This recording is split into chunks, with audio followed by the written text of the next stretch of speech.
The U.S. labor market seeing a red-hot jobs report for the month of January. The economy adding 350,000 jobs, blowing past economists' expectations. We've got Julie Su, Acting Labor Secretary, joining us now for a closer look at the labor market here. What is the tenor like inside of the White House as you digest these numbers once again, Julie?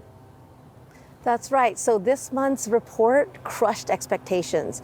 353,000 jobs created, remaining low levels of unemployment. It's been under 4% now for 2 years straight. This jobs report says 3.7%.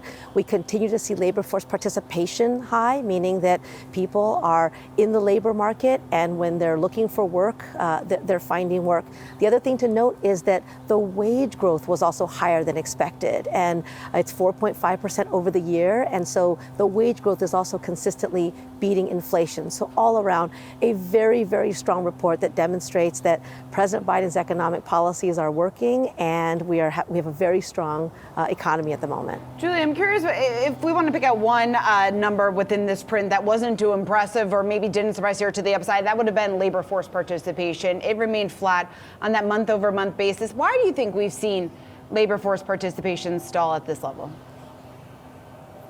So for prime age workers, the number ticked up a little bit, right? And I will tell you that, I certainly see when I travel the country, I was in Milwaukee, Wisconsin, I was in Columbia, South Carolina, I've been in Las Vegas, Nevada, wherever I go, I see workers looking for jobs, finding them, but more importantly, feeling a sense of security, feeling like now when they join an apprenticeship program, when they go to a job interview, they're getting a job that, it's not only a job, it's a good job that's going to allow them to support themselves, support their families, and get a little bit of what the president calls breathing room. This is the economy that we want to build. People who want to work can find work, and they're good jobs.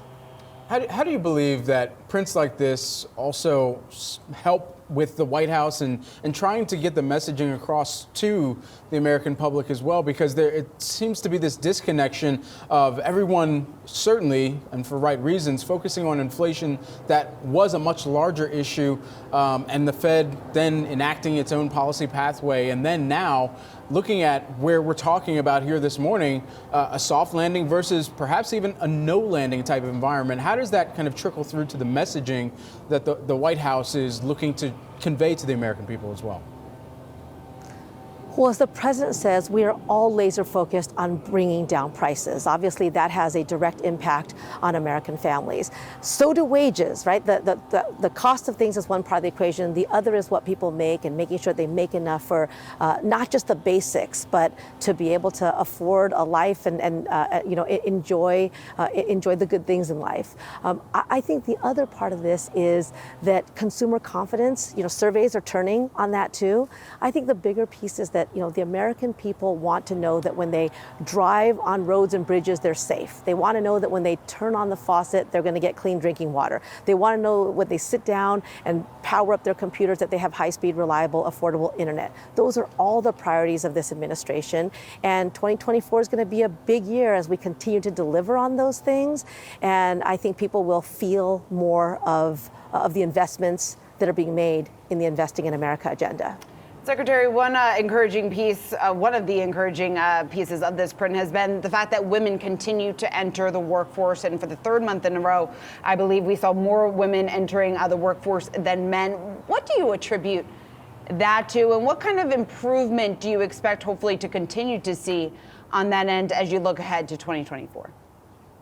Yeah, thanks for that question. I've said women have really powered this economic recovery.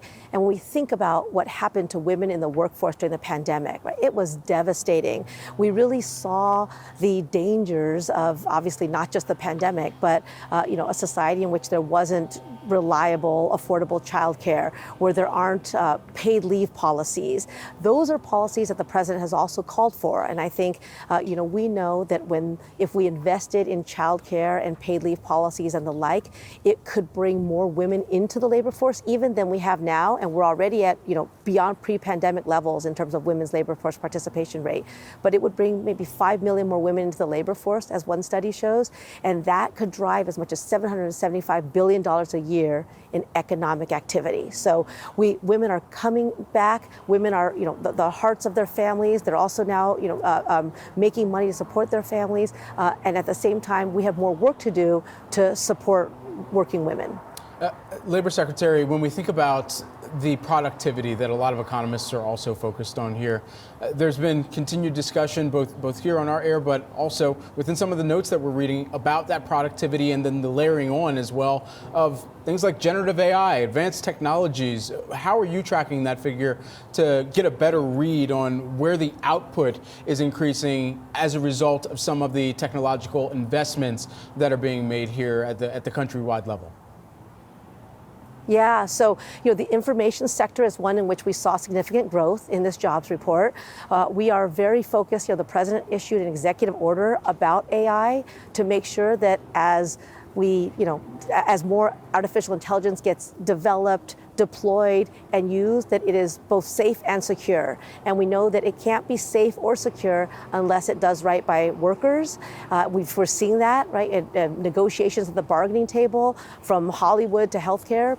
Workers thinking about what is the impact of AI going to be in the workplace. What we know is that when workers have a seat at the table to design technology that's going to be beneficial to them, there is a way to harness the good things about technology while really mitigating the harms. Secretary, when it comes to the growth that we could be seeing over the next few months, from your position, what you have been hearing from so many Americans, from your colleagues there, what do you think is the biggest challenge to that future job growth at this point? Well, we know from not just this jobs report, but what we've seen over the last 2 years. Last year, more jobs were created under President Biden than any single year in the prior administration. And today's report really does demonstrate that we are making significant progress, that a vision of an economy from the middle out and the bottom up, where we don't leave anyone behind, where we focus on working people and working families, where we are focused on job creation and investments in America, including jobs that don't require a 4-year degree, and then we put in place training programs, apprenticeship programs, and other things to connect people who might have been left out to those jobs, that those things are working. So our Bidenomics is going to be about continuing what we've been doing, continue to build on that progress. We do have more work to do, and we're going to stay at it. Secretary Secy, we really appreciate you taking the time. Thanks so much for joining us here this morning on Yahoo Finance. Thank you.